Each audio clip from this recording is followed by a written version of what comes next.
It's the weekend, and you have financial questions that need answering. That can only mean one thing. It's time for Jill on Money, the show that takes the mystery out of your finances. Here's your host, Jill Schlesinger.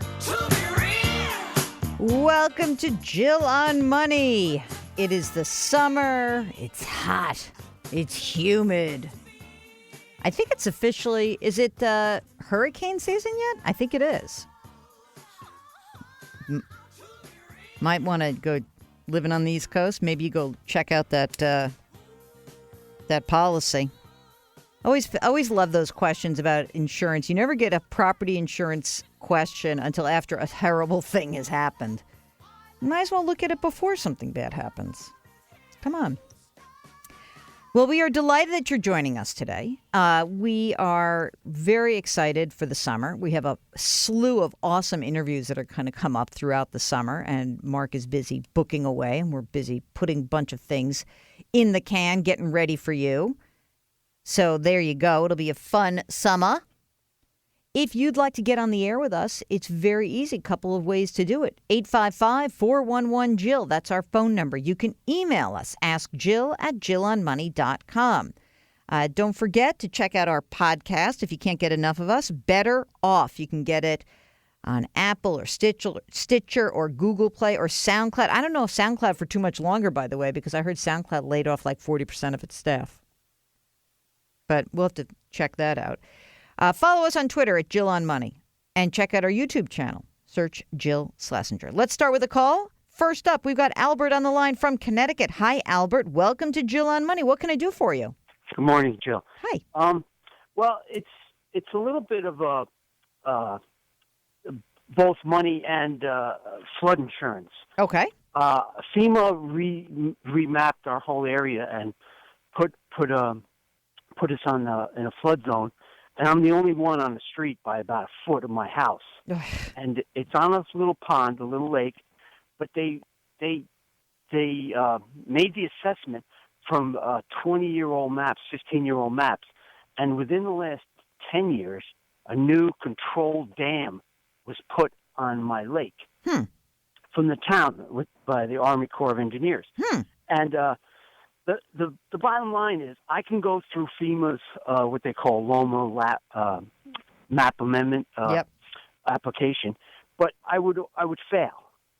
Why? Under their terms, because of being at a certain height, and the corner of my house still is X amount of feet from the lake. But they don't accept the fact that the Army Corps of Engineers put the dam on the lake? I tried contacting them on a dozen occasions, and nobody said. They said you can write it in, but they have to go by the maps that were what a drag. Okay. So it's such a red tape that I asked the town, could you contact FEMA for me? And they said, they'd have to do tens of thousands of dollars worth of remapping just to get this overturned. And so I'm like in a real dilemma. But hold on a second. Let me ask you a quick question. How much is the flood insurance? Because sometimes FEMA flood, it maybe it would protect you. How much is it annually? It's $2,300 a year. Okay, so that's not small potatoes. And I've been paying for about 6 or 7 years, but I have $20,000 left. $17,000 left on my mortgage. Okay. We're thinking of trying to pay it off this year. Okay. To just save the money. Okay. But wait a minute. Are you saying you want to pay off the mortgage because the mortgage company requires you to carry the flood insurance? Yes. And I shopped around for better ones, and FEMA's always the best for the flood insurance. But I'm going to ask you a dumb question, Albert. What if you did get flooded? Wouldn't you be pissed that you didn't keep paying on this policy? No, they drain our lake every year. We have a control valve on that dam. Oh. So they drain it for the algae. Okay. So if there was ever a chance of flood, it would have to come up about 6, 7 feet, 8 feet. Okay, so And, you're and willing there's to. an overflow on the dam. So you're An basically saying to me you are willing to assume the risk of a flood because it's quite remote based on everything that's been done. So, Absolutely. all right, do you have money in? Tell me about your situation. How old are you? I'm 61. Are you working still? Part-time. My wife's still working full-time. Good for We you. bring in. I got. About, And I got to find me one of those situations. You always want to have your spouse working longer than you. How much money do you have in the bank? we have about 300K. Okay. What about retirement? Well, we have just a little bit more for that. Not much more. What do you mean, like 350 grand in retirement also? No, just about 80,000. Oh, I see. I'm sorry. Do you have a pension? No, And so she's still working, and you're saying out of the 300 grand that's in the bank account, you want to take 17 grand and pay off the mortgage, right? yes. What's the interest rate on the mortgage? 6. Pay it off. Yeah. Pay it off. And I'll tell you why. Because I think that, look, I'm a wimp. So I would always pay for insurance even if I don't use it because I get very anxious about these situations. But it sounds to me like you've done like a ton of work and you really do understand the risk. And now you got a 6% mortgage, which is, probably a full 5% more than you're earning in your bank. And you have the money available. So pay off the mortgage, get rid of your flood insurance, and knowing that, look, something bad could happen. I know it's an outlier, but as long as you understand the risk, that's cool. But that's a crazy story to me. And it makes me nuts because you're right. It is red tape, but it's really weird because, flood insurance through FEMA, you would think would kind of communicate with the Army Corps of Engineers, which had done this other work. So I get your frustration, but since you have the money and your mortgage rate is so much higher than whatever you're probably earning in your bank, I'd go ahead and pay it off. Assume the risk, be careful, keep working part-time. You don't have that much money that's floating around. And I wish you the best of luck. Go forth and prosper and don't do anything crazy in that pond. You know what I'm saying? I know. Well, Mark says, Connecticut's going to have a massive flood and this guy's going to call back. I hope not. But Mark, I do.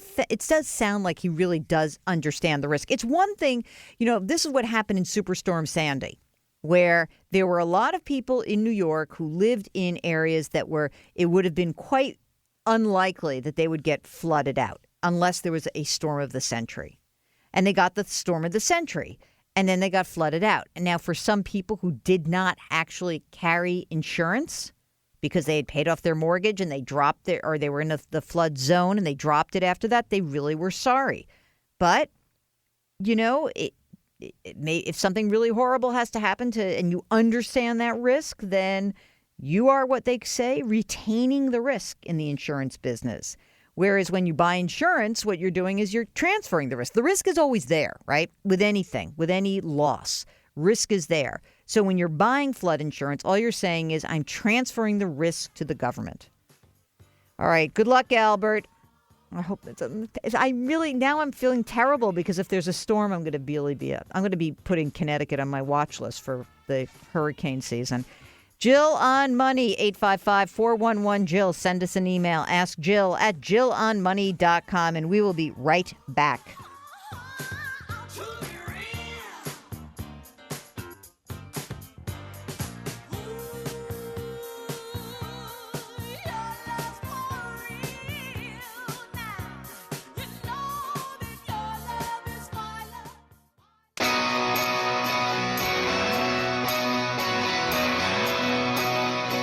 It's Jill on Money with Jill Schlesinger. Have a question? Call or email anytime. 855-411-JILL or ask Jill at jillonmoney.com.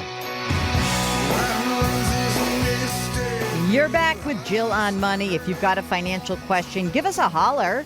855-411-JILL. Send us an email. Ask Jill at jillonmoney.com. And check out our YouTube channel. Thought I forgot about that, huh, Mark? I didn't. We are getting, but what's up with these bots that send me messages? It's so weird. It's the funniest thing. Anyway, check out our YouTube channel. Just search Jill Schlesinger, and you will find it. And okay, I have a couple things to also keep in mind here. All right. You may not realize it because in the middle of all of this craziness over the last couple of months and political stuff, we talked a lot about the fiduciary standard, right? That's when you have to put a client's best interest first. And I just want to make sure that everybody understands that all this stuff is in flux right now.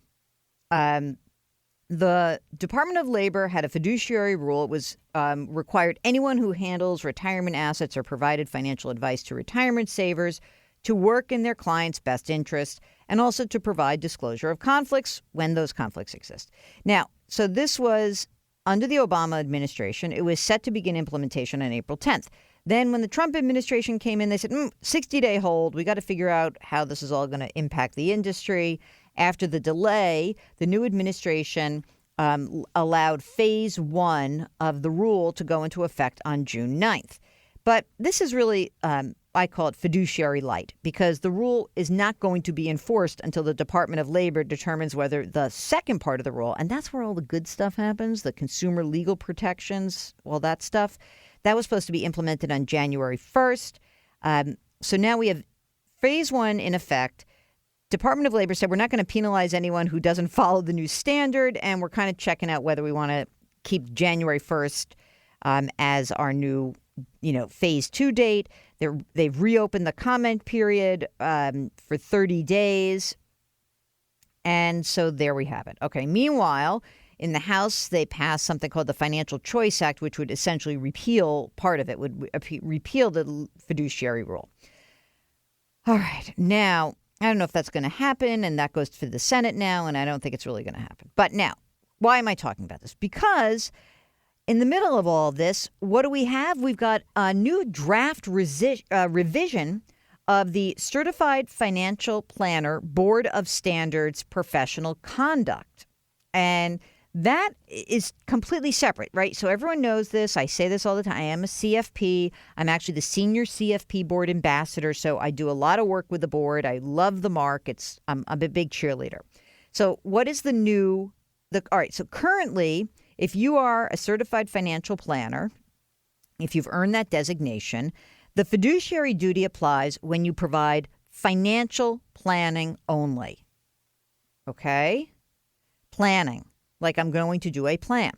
However, there was always this nebulous area at the CFP board because there were people who said, well, I didn't do planning. I just told someone to buy a mutual fund. So therefore, fiduciary doesn't apply to me, even if I am a CFP. Well, this new draft revision of the standards would now apply the fiduciary duty to those who are providing financial advice.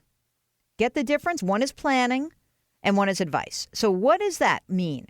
That means when a CFP professional, under this new standard, which is not adopted yet, but this is what they're talking about, when a CFP professional provides investment recommendations or asset allocation advice, he or she would be doing so under the fiduciary banner. And that's really important because that means that financial advice is becoming part of the fiduciary duty for CFPs. Now, why am I talking about this right now? Because guess what? Next week, there are a bunch of public forums that are scheduled. If you want to talk, I know we have a lot of CFPs. We also have a lot of people in the industry who listen to this show. So you should go to the CFP website, cfp.net, and you can find out whether these public forums are in your neighborhood. Also, there's a 60-day public comment period. It will conclude later in August, on August 21st. You can submit your comments to comments@cfpboard.org. So, check it out. Meanwhile, I get an email from Randy who asks, he's got $1 million in a traditional retirement account. What's a reasonable fee to pay a financial advisor to manage the account? For $1 million, it's, I would say, anywhere from 0.75% to 1.25% or so. That's not 100%, but I'm going to give you that. That's pretty close, what I would say. And I think that would be fair. That's certainly a fair amount. Of course, if you want, you could actually do it for a lot less. You can go to, like, the sponsor of my podcast is Betterment, and they charge 0.25% a year. So that's even if you have $1 million. So you may want to check that out. So a lot of choices out there now. I personally feel really excited about this because I think that this is a time when people have so many more choices and cheaper choices, you know? So there you have it. Mark, yeah, you sent me this question that we've already answered, but it sounded familiar to you, didn't I?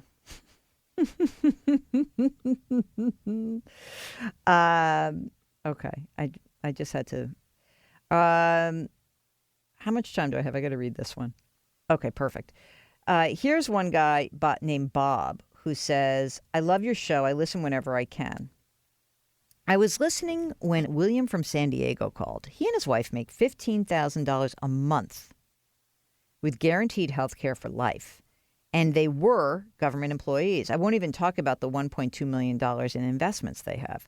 I thought it's telling that the people that actually pay for these lavish retirement deals are your callers who are still working at 70 or living on $1,200 a month in Social Security. In case anyone calls and asks why the cities and states are broke and the country is $20 trillion in debt, you'll know exactly who to point to. Thanks for your good work, Bob. Hey, Bob, guess what? That's not why the country's broke. Totally not. The country is broke because of Medicare and Medicaid. And I have no beef with pension plans that are set up for people who serve municipalities, cities, states, government, as long as they are fair and we don't change the rules on them too late in their own lives. I really think that when you throw this around, this whole idea of, dear me, it's these terrible employees. And these people worked hard. I don't know exactly what they did for the government. For all I know, that they were like military people. Should we not have military people get their pensions? Should we not have civil servants get their pensions? I don't know. I don't like that scapegoating feel. I really don't. If you want to know why the country is broke, it is primarily because of Medicaid and Medicare. And so if you truly believe that that is a problem, that it needs to be reformed, I agree with you. I just don't think that you can lay that at the feet of the people who are basically using their retirement plans and working hard. That's how I think about it. How much time? Okay, under one, but fast. Here's one guy who's mad that the fiduciary, the Department of Labor fiduciary rule is causing somebody to change the nature of their accounts. They're buy and hold investors. And so anyway, he says, this is not good. We talk about golf. The advice is not worth $5,000. Well, then go move your account. If he doesn't give you advice, then just move your account into a low-cost brokerage account, and don't worry about it. Good luck. 855-411-JILL, that's our phone number, and our email address, askjill@jillonmoney.com. Give us a holler. We'd love to hear from you. We'll be right back.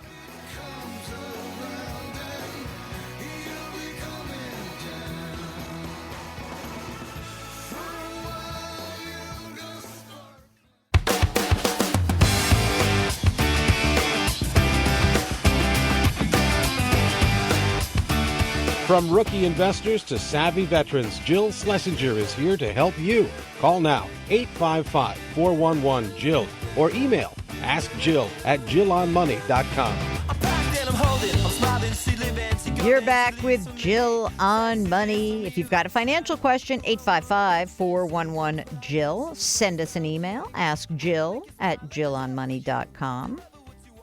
Hop onto our website, JillOnMoney.com, but don't judge it because Mark wants to totally rip it up and throw it out and start over again.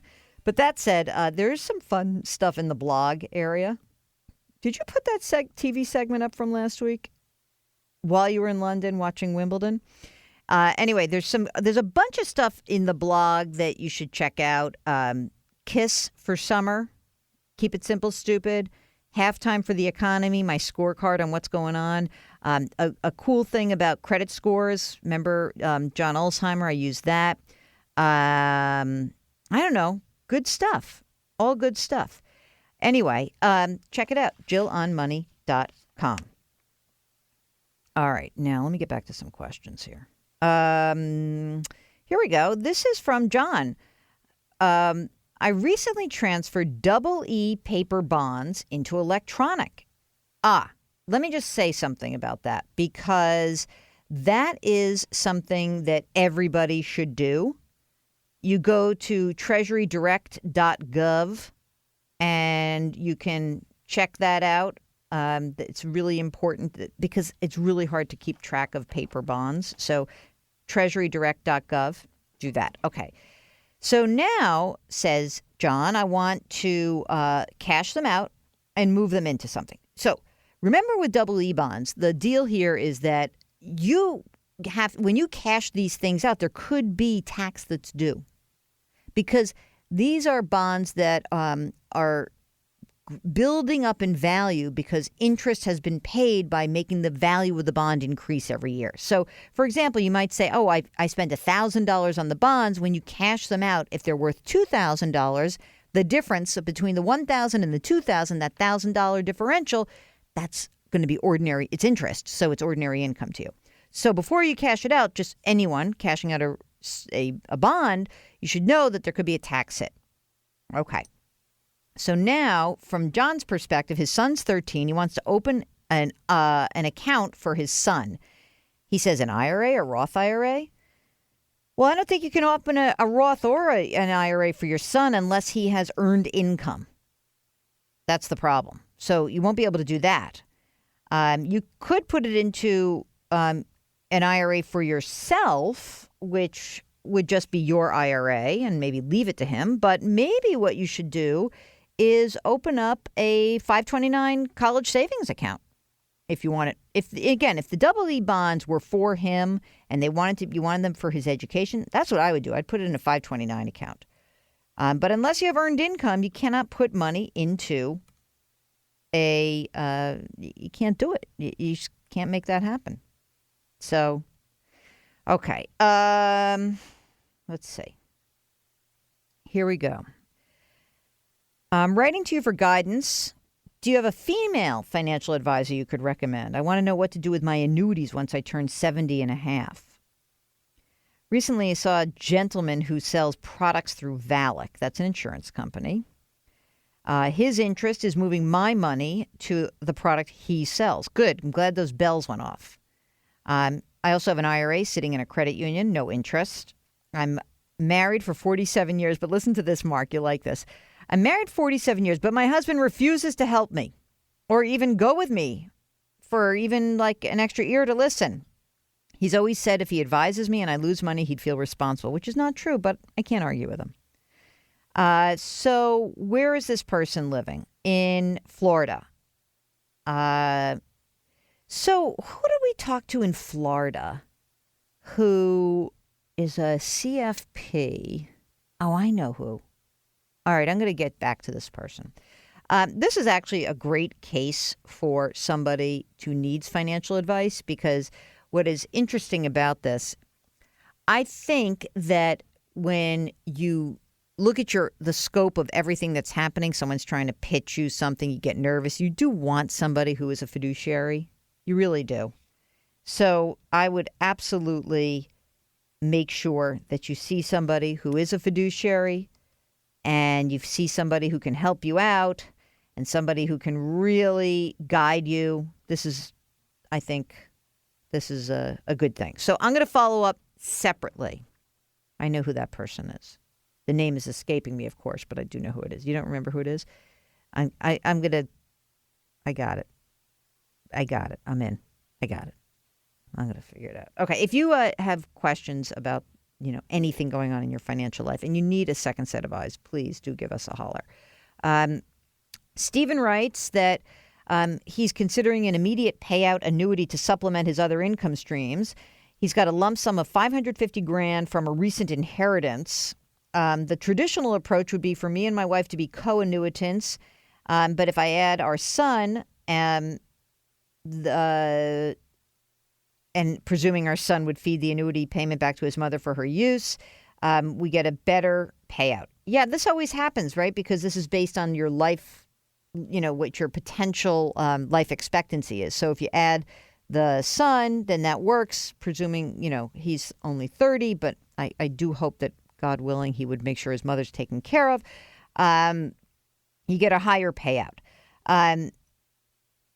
So what are the pitfalls? The pitfalls are you lose your $550,000. Are you really sure you want to do this? I'm concerned that that's a lot of money to put into an annuity, even an immediate annuity. I would need to know more about your financial life, but I'm definitely a little bit worried, and I think that maybe before you buy this annuity, you may want to talk to a fee-only financial planner or to someone who's a fiduciary to really look at if this option is really the best one for you. So, all right, take a deep breath. Don't pile $500,000 into an insurance contract before you are absolutely, positively sure that this is the right investment for you. Okay? So, be careful, please. Okay. You're listening to Jill on Money. The phone number here, 855-411-JILL. And our email address, askjill@jillonmoney.com. We'll be right back.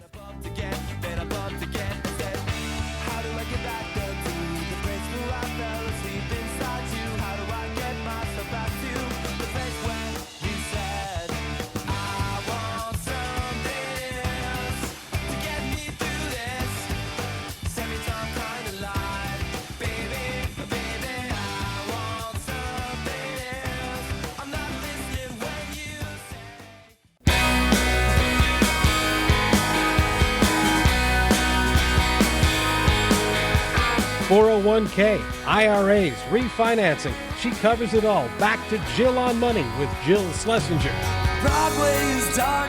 You're back with Jill on Money. If you've got a financial question, we'd love to hear from you. Our number here, 855-411-JILL. Our email address is askjill@jillonmoney.com. And we really do like to hear from you. So send us your questions. Mark will even get you on the air live. Some of you are shy, so that's when we try to do the emails. And throughout the summer, Mark is making me swear that we're going to empty out the email box. What's my goal? Maybe we'll try to empty out the email box by Labor Day. You think we can do it? Never. Mark's asking me if I look at it. I never look at it. He looks at it, and then he forwards everything to me. Why do I have you? If I didn't have you for all those years, then I looked at it, remember? I got things to do. And you better make sure you send me anything that's like a personal. Mark is now managing my personal life. You manage my work life, my personal life. Maybe you can just remind me, oh, by the way, you've got dinner tonight. I'm just kidding. Okay. Here's somebody who writes in about meeting me last year at an event. By the way, the event that person met me at was the worst event I've ever done. I got heckled by the crowd. I'm not kidding. It was for a nonprofit and I got heckled. It was horrible. I got heckled because it was for a nonprofit it's like a food bank kind of organization. And I know the person who runs it. And it was beyond horrible. Like I was sweating profusely in the middle of it. This guy stood up and basically said, how dare you come up here and do exactly what they asked me to do, which is like sort of give an overview of the economy. You better put your money where your mouth is. Are you giving money to this organization? We don't need to hear your comments about what's going on in the economy. I've never felt like that before a live audience. It must be what a stand-up comedian feels like when he or she bombs. I bombed so badly that and the guy wouldn't stop. And parenthetically, nobody stopped him. It wasn't like that. It wasn't like I was threatened. Marx wants to know where security is. But it was like a very nice room full of people. And I was supposed to just, again, here was the mantra. Okay, Jill, what we want you to do is just give like an overview of the economy, talk about why it's so important, talk about poverty in America, what's happening, income inequality, which I did, and, a little bit about like what's going on. And it was horrible. So that said, I do the whole thing, and the executive director comes up and apologizes to me. I was just not happy camper, and I went on with it. It was fine. Then find out later the guy who heckled me wrote a massive check at the end of the night to the organization. So I don't know if I'm supposed to feel good or bad about that, but it was not a pleasant experience. Anyway, this person wrote in and said, met me at that event last year. And so here we go. I have a Roth IRA I haven't invested anywhere because I want to make sure that I'm ethically investing my money. It's really important to me that I do not invest in companies or practices that destroy our planet or hurt society. I have a Roth IRA with Fidelity. Should I open one at an ethical or socially responsible organization? I get nervous not having a true understanding of what to look for in terms of protecting my money and investment, but also want to make sure I'm being ethically sound. Hey, you know what? Maybe this is a good case for where you go to motif investing. Remember our buddy Hardeep? Hardeep Walia might be the right person for you. So go to motif investing. You can pick a motif and invest. But I do get questions about socially responsible investing. And, there's a lot. That's a big, broad umbrella. Environmental, maybe it's social, maybe it's governance, corporate governance. I think the biggest issue with these platforms that are doing just that, like one type of investing, is that you might end up overweighting certain sectors of the economy, like healthcare or technology.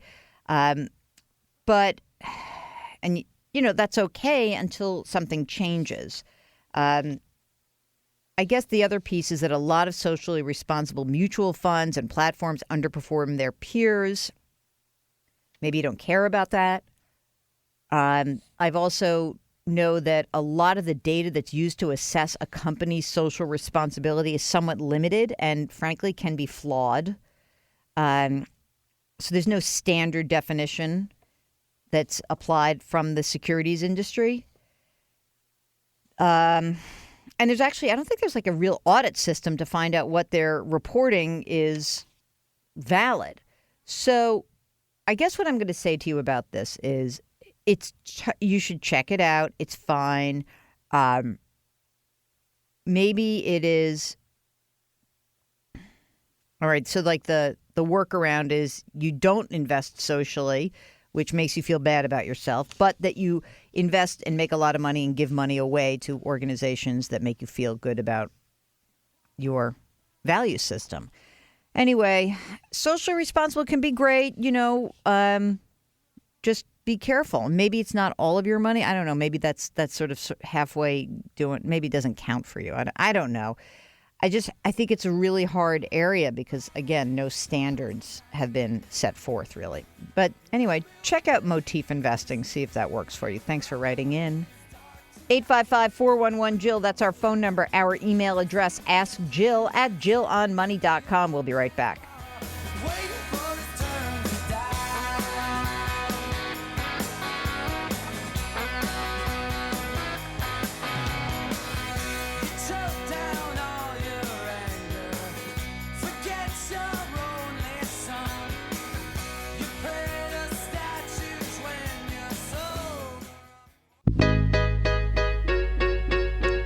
You're back with Jill on Money. If you've got a financial question, love to hear from you. Our phone number here is 855-411-JILL. Our email address is askjill@jillonmoney.com. Okay, Jeff writes, I've been looking for a home for so long. There's just nothing for sale. Is it terrible to be a renter for life? No, it's not terrible to be a renter for life, but you're bringing up something that's really important right now, and that is the big challenge in the housing market is that there are not enough homes for sale. There just aren't. And what's interesting about it is that, essentially what happened was during the financial crisis, the real estate meltdown, a bunch of private equity firms went in and scooped up distressed properties. Now, normally they would just flip them and, when the market recovered, all well and good, but they kept them. And what you find is that in a lot of the markets where they bought a ton of those homes, they're cranking up the rents. And rents are rising pretty steeply. At the same time, those houses are no longer available for sale, and that put pressure on inventory. Meanwhile, separately, new home construction has been focusing on the sort of mid to upper range because builders make more money on those homes and because they had the sense that, the first-time home buyer is going to be shut out of the market for a while. So here's the problem right now. We just have a lack of inventory. Inventory levels near historic lows. And prices are increasing and incomes are only growing sort of marginally. So what does that mean? It means that either you better be very patient or you're going to have to go far afield. So Mark, you were very lucky to buy when you did. I mean, I think it's a little different when you have a lot of inventory. I think that in big cities, there's a lot of inventory. Whether you want to be in that inventory is up, that's a totally different issue. But it is incredibly important for us to be clear that the big risk that you have in being a renter is that rent is subject to inflation. Okay? All right, stay tuned. We're going to have a cool CFP join us, Larry Stein. He'll be on the program next. And if you've got a financial question, 855-411-JILL. Send us an email. Ask Jill at jillonmoney.com. We'll be right back.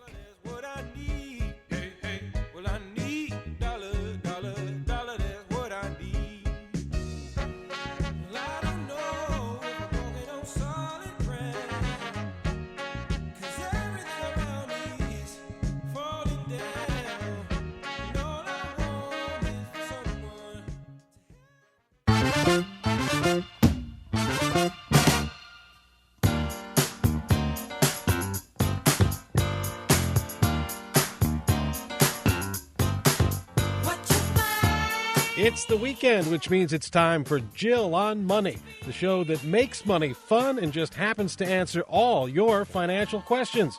Here's your host, Jill Schlesinger. Welcome back. It's hour number 2 of the Jill on Money show. If you've got a financial question, we'd love to hear from you. Our phone number, 855-411-JILL. Our email address, askjill@jillonmoney.com. And today we've got a special guest hailing from the great state of Illinois, Larry Stein. He is the CEO and Chief Investment Officer of Disciplined Investment Management. Larry is a CFP professional. That's how I met him. He's also a CFP ambassador, so that's another connection I have with him. And he's got a really interesting business and one that really focuses on, you get it, being disciplined. Hey, Larry, welcome to the program. How are you?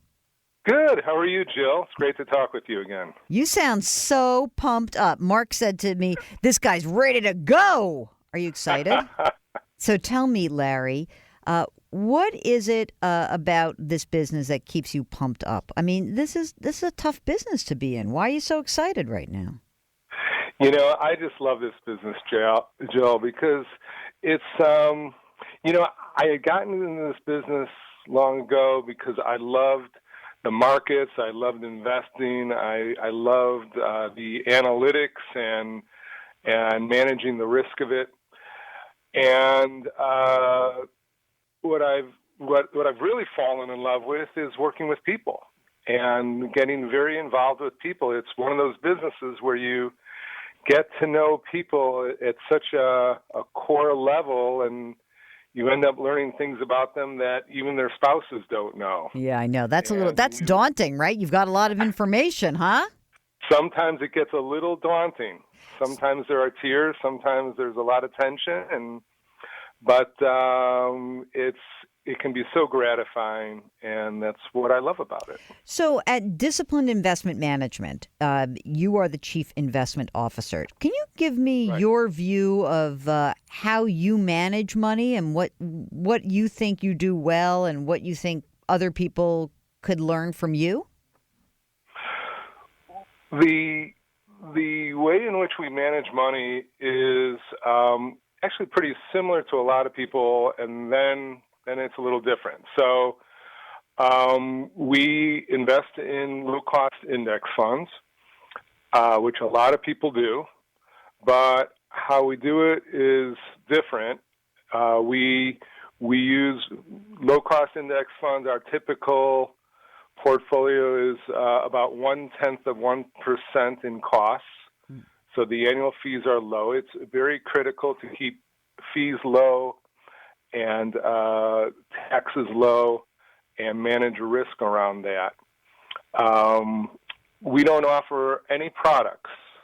I think that's a really important thing. I don't know if your listeners are all real knowledgeable about the markets. Chances are they are, because you're teaching them so well, right? I don't know about that, but you can educate us.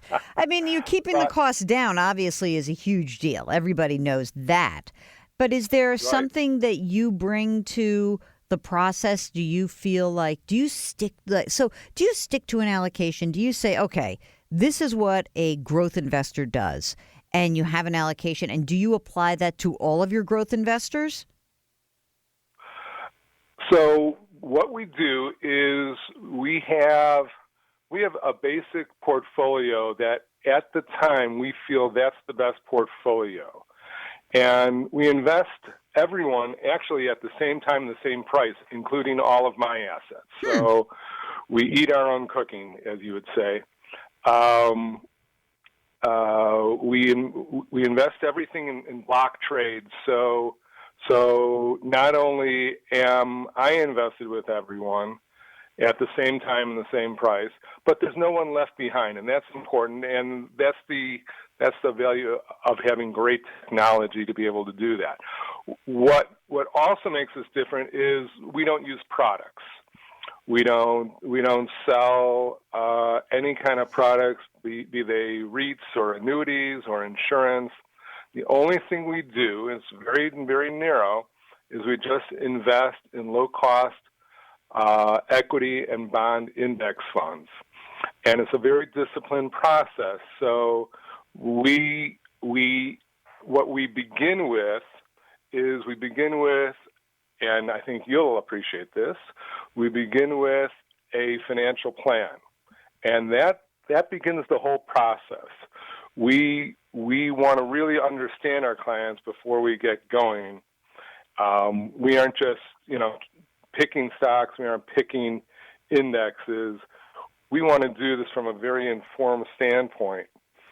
And we target a return based on how the financial plan turns out, what they need to make their money last through their lifetime. And that's a real focus of what we do, is make your money last. And we do a lot of research on that topic and on managing risk. And that's another thing we do differently. So to answer your question more directly,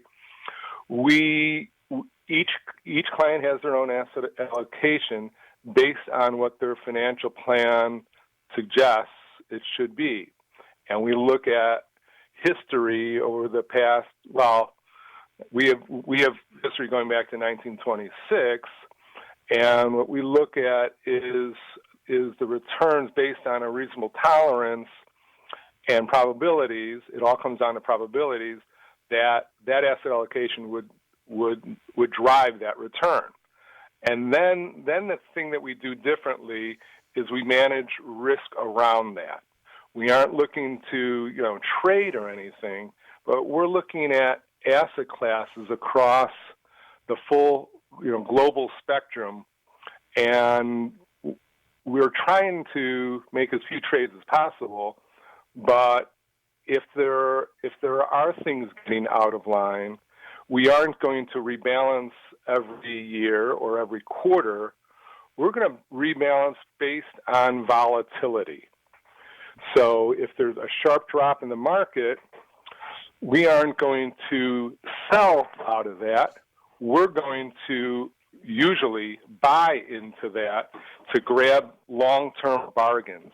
And that makes us very different from a lot of groups who use indexing, in that we're looking for opportunities to add value through exceptional values. Got it. Which, don't happen all the time. No, but that's certainly a different approach to like hey, it's passive, we do nothing, we sit back, we rebalance, and that's that. So that is a different approach. We're talking to Larry Stein. He's the CEO and Chief Investment Officer of Disciplined Investment Management. And when we come back from the break, we are going to talk about a 7-step process to make your money last.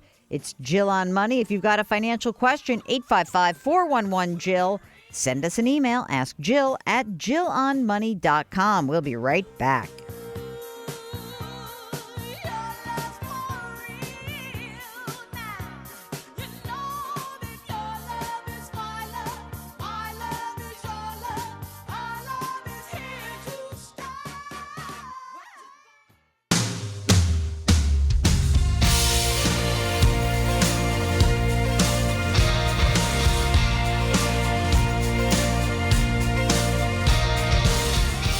Have a question? Call anytime, 24/7, 855-411-JILL. Back to Jill on Money with Jill Schlesinger. You're back with Jill on Money. If you've got a financial question, we'd love to hear from you. Our phone number is 855-411-JILL. Send us an email, ask Jill at jillonmoney.com. We are so lucky we are joined by Larry Stein. He is from the great state of Illinois. Larry, you from Illinois originally? Yes, I grew up in Highland Park, and I live in Deerfield. So it's about 3 miles away from each other. I've gone nowhere with my life. Oh, right? Stop it. Are you a White Sox fan or are you a Cubs fan? I grew up both. What I really am is a big Chicago Bears fan. Oh, all right. It's getting more difficult, right? Oh, well, please. I'm a Jets fan, so relax. There's nothing you could tell me that feels more difficult than that. We'll see you at the bottom of the race. Yes, exactly. See you at the draft. Larry is a CFP professional. He's an ambassador for the CFP Board, and he has a company called Disciplined Investment Management. And I love this chart that you have on the front door of your website. It's disciplined-investment.com. It's called Make Your Money Last, a 7-step process. So, Larry, what made you want to put this chart together? Making your money last, Jill, I think, is really going to be one of the great challenges of our generation. Things have changed. It used to be easy to retire and make your money last because, you retire at 65, you die a few years later, it was no big deal. Right. Things have changed. People are living longer, a lot longer. Interest rates are really low. They're historically low. And now we have another question mark in that stock market valuations are on the high end historically. They could go higher, but that adds another complexity. This I think is really going to be one of the perhaps the greatest financial challenge of our generation coming up. Larry, how long have you been doing this? How long have you been in the business of helping people manage their financial lives? My firm is about 7 years old, but I even wrote my first investment book when I was 28. It was published by John Wiley & Sons. It's called Value Investing. And I had my own investment newsletter at the age of 24. So if you long time. So if you look Decades. At this environment today, can you? Because I just want to dive a little bit deeper because you said it's challenging. Can you put it in perspective? I mean, you've been doing this for a while. Is this more or less difficult than any other time, or how is it different than what you've seen in the past? In terms of making your money last? Yeah. Or in terms of the markets itself? Exactly. Making your money last, I think, it's truly one of the most difficult times ever And I would say it's probably the most difficult time ever because of the longevity. We are living longer, and having interest rates at these low levels. This used to be pretty easy. Interest rates were 8 or 10%. You would buy some treasury bonds at 8 or 10% that didn't have any risk, and you were pretty well set. You can close your eyes and just enjoy your retirement. If you think about it, some people who retire, if you retire at 55 or even 60, you may be in retirement longer than your entire working career. How do you make that money last with all the things that go on in our lives? If you think back at your life even, Jill, I'm sure if you look back and you said, wow, I can't believe all the things that have gone on in my life that would have an impact on this. And now you have the challenge of low interest rates. You don't know what returns are going to be. You don't know what inflation is going to be. And chances are you're going to live a long time. You could live to 95 or 100. I'm very involved in the community here, and so I go to a lot of funerals and evenings after the funeral, and almost everyone I go to, they're in their 90s. That didn't used to happen, right? Yeah, no kidding. So can you walk me through the 7-step process and where it starts? Like, it feels quite daunting when you put it that way. Like, oh my God, you're going to live till 95 or 100. How do you make your money last? It is a little bit daunting. So the beginning part is to picture what your retirement will look like. What's really important to you? What are your priorities in life?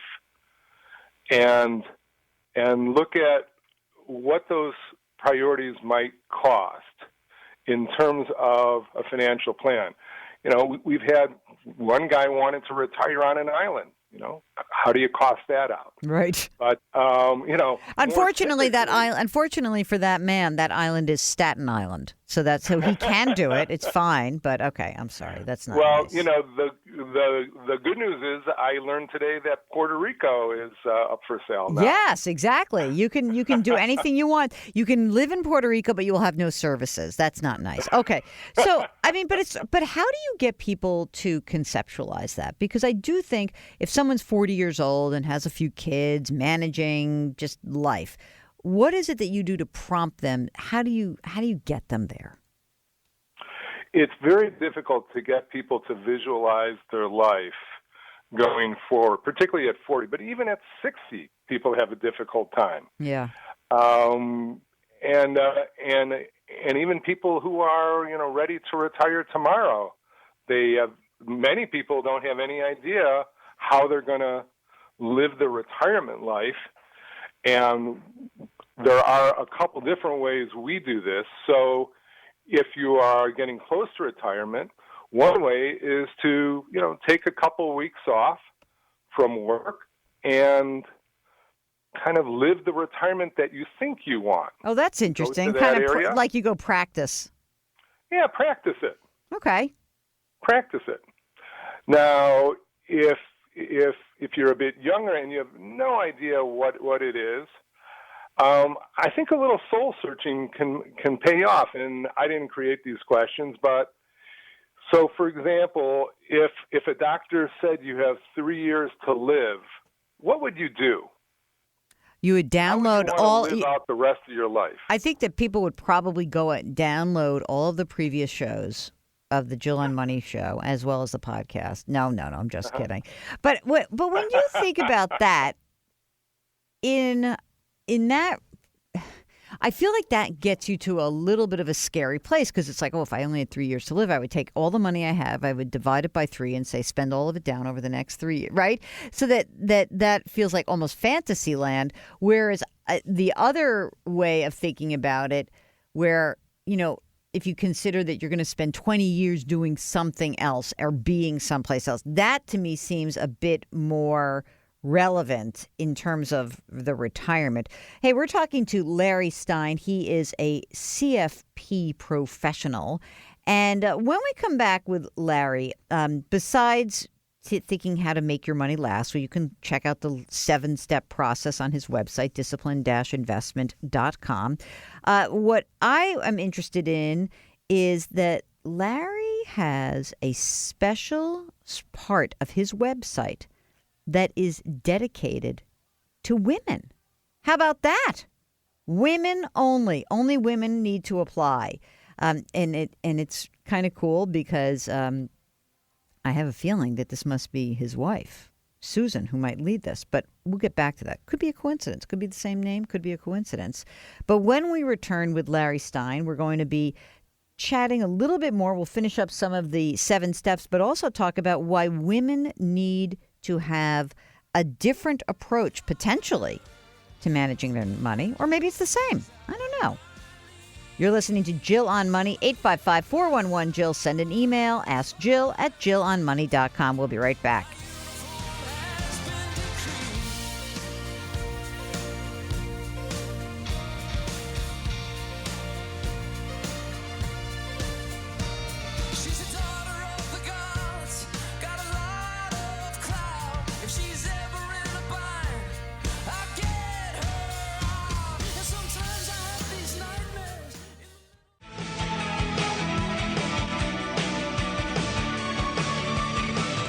Back to Jill on Money with Jill Schlesinger. Want to get in touch? Call or email any day, anytime. 855-411-JILL or ask Jill at jillonmoney.com. You're back with Jill on Money, and we are on the line with our special guest, Larry Stein, CFP, CEO of Disciplined Investment Management. And Larry, before we step away from your 7-step Make Your Money Last beautiful graphic on the front door of your website, plan your retirement, create a financial plan, determine your portfolio asset allocation, manage long-term portfolio risk, calculate your portfolio withdrawals. I want to stop on that for a second because...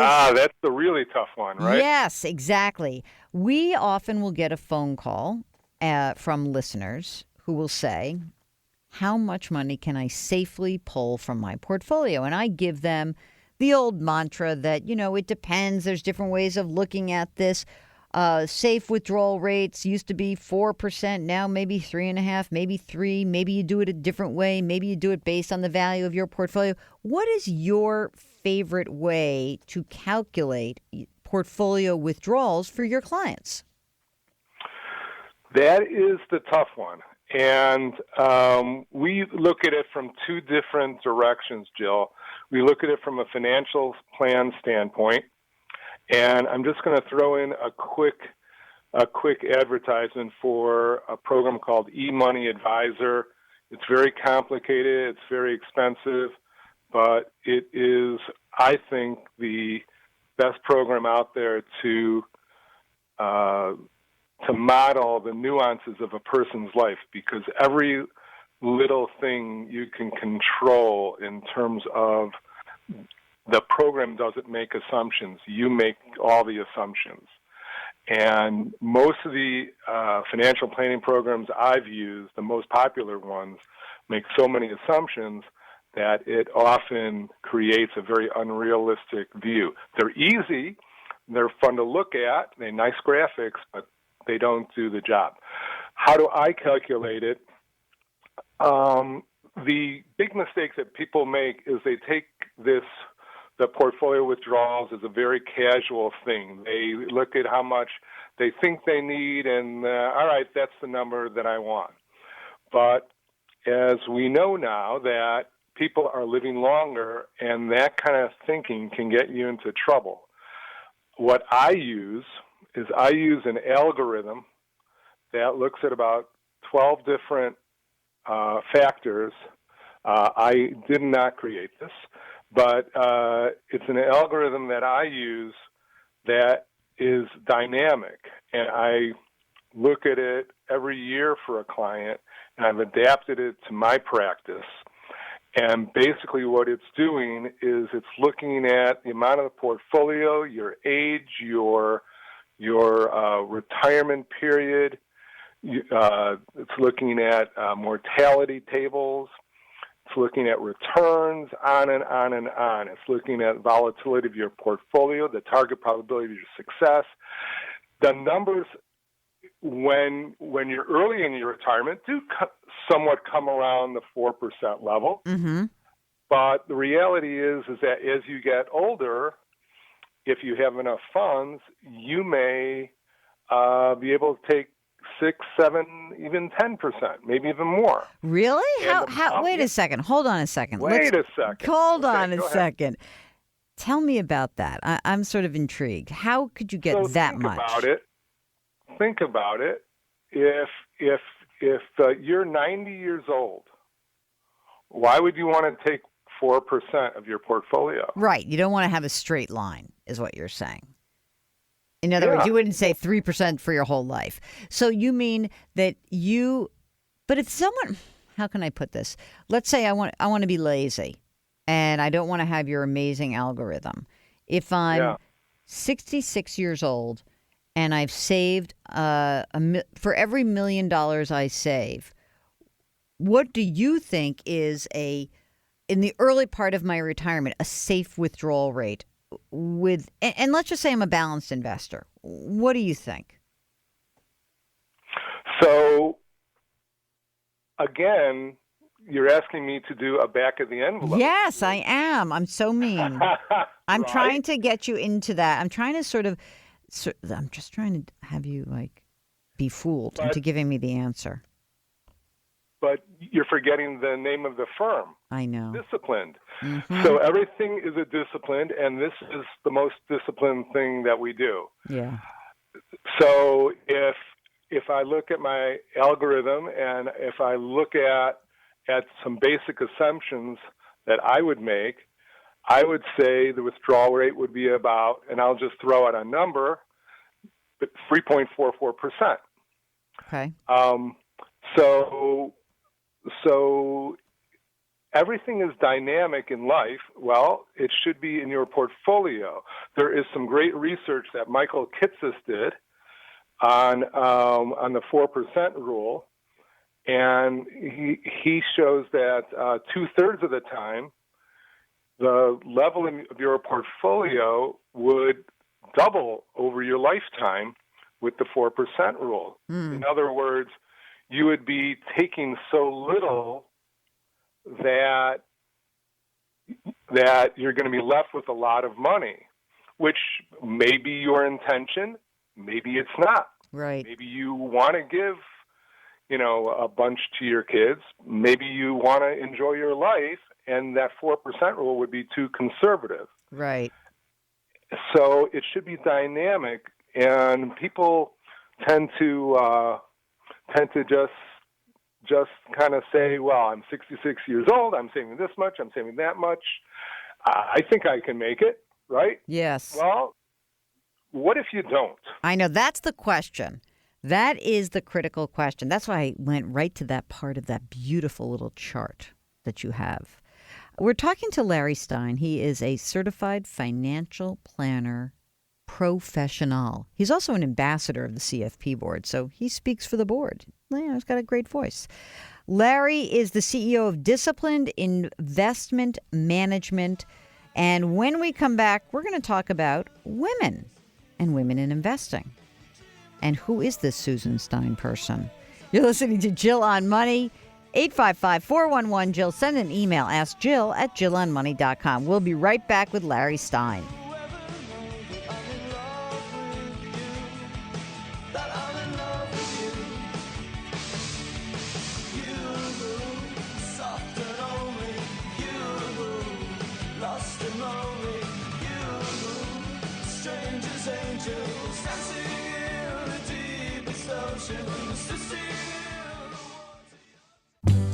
From rookie investors to savvy veterans, Jill Schlesinger is here to help you. Call now, 855-411-JILL, or email askjill at jillonmoney.com. That's life.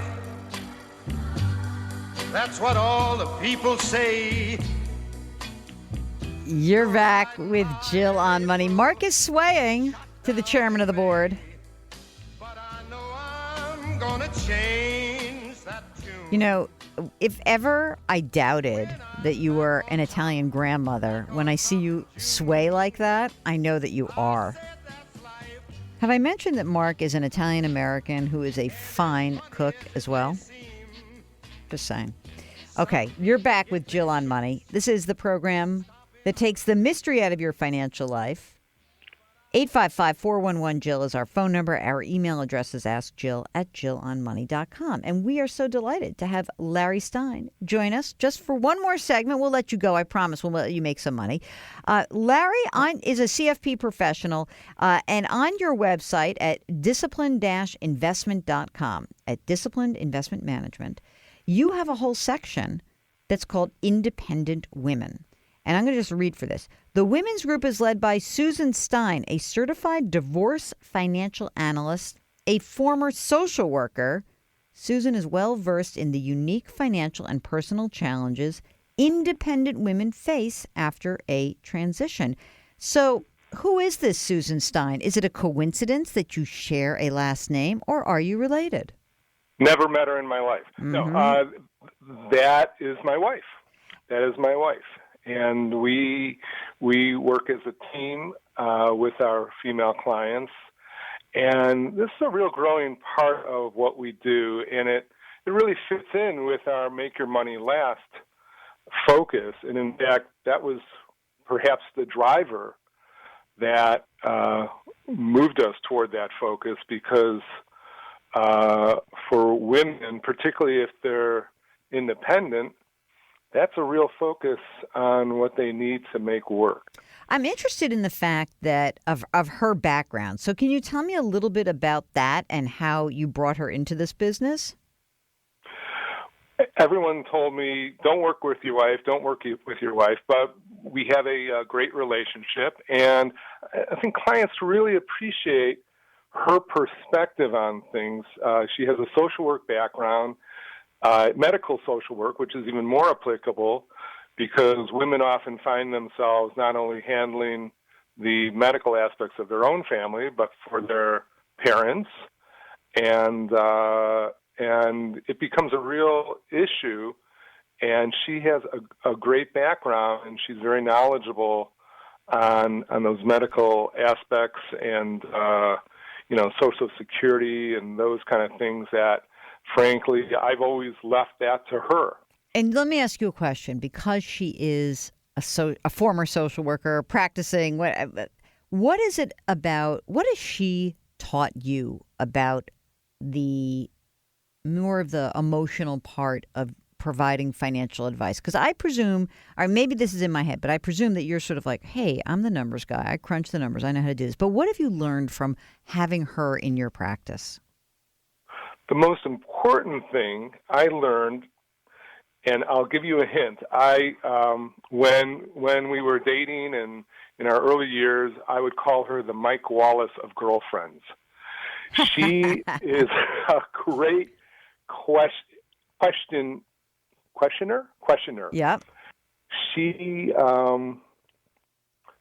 has a phenomenal curiosity of people and things, and she taught me how to ask questions and to listen.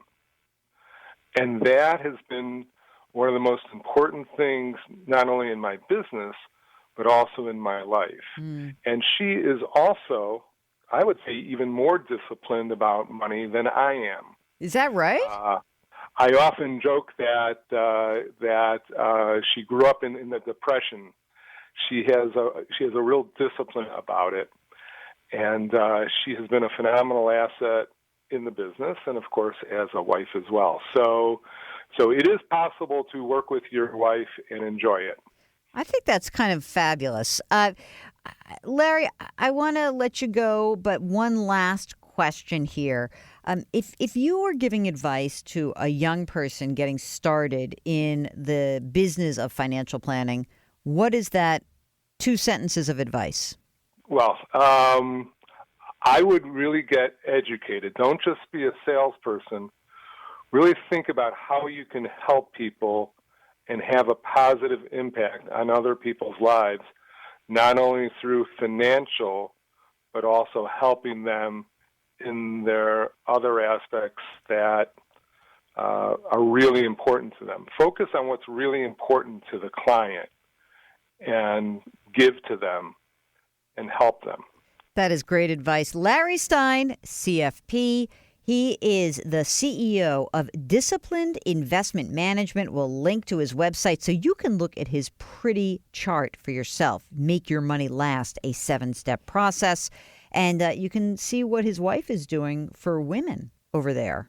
It's kind of interesting stuff. I find it very intriguing that a social worker is simply the most perfect type of human being, I think, for providing financial advice because our financial lives are so emotional. So maybe next time we'll have Susan Stein on the show, Mark. Maybe that's what we'll do a little special women's series.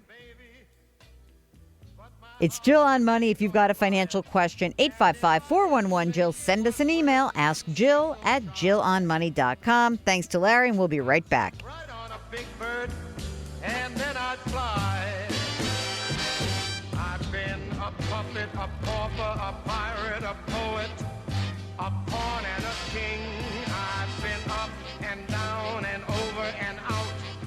And I know one thing. Each time I find myself laying flat on my face. You're back with Jill on Money. And if you've got a financial question, we'd love to hear from you.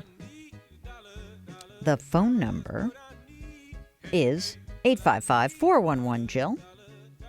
And the email address is askjill at jillonmoney.com.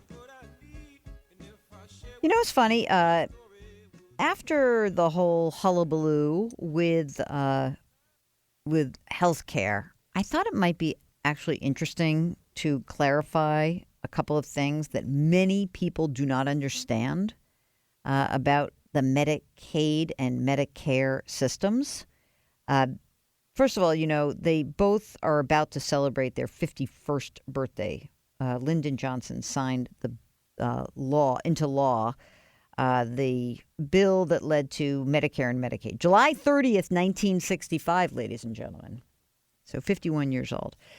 And I think this is a little bit confusing. A lot of people say, well, you know, I don't know, and, you know, only poor people use Medicaid. Not so. You know, Medicaid, you know, as of the second, 74 million people are enrolled in Medicaid. 14 million of those were folks who came into the program after the Affordable Care Act expanded Medicaid to include those who earn $34,000 or less. That's a family of four. So basically the cutoff used to be about $24,000 for a family of four. Now it's $34,000 under Obamacare. And just know that there are a lot of different kinds of people besides people who are lower income. It is really important. Pregnant women, people with disabilities, and those who need long-term care. And I want to put this in stark contrast to what people think of as this plan. Many middle-class people are currently in nursing homes because they've run through all of their money, and then they qualify for Medicaid. So, in fact, 2/3 of every nursing home resident receives some part of Medicaid. So be careful how you put people in buckets. All right? It's Jill on Money. 855-411-JILL. Send an email. Ask Jill at jillonmoney.com. Hey, thanks for listening. Thanks again to Larry Stein, and we'll see you next week.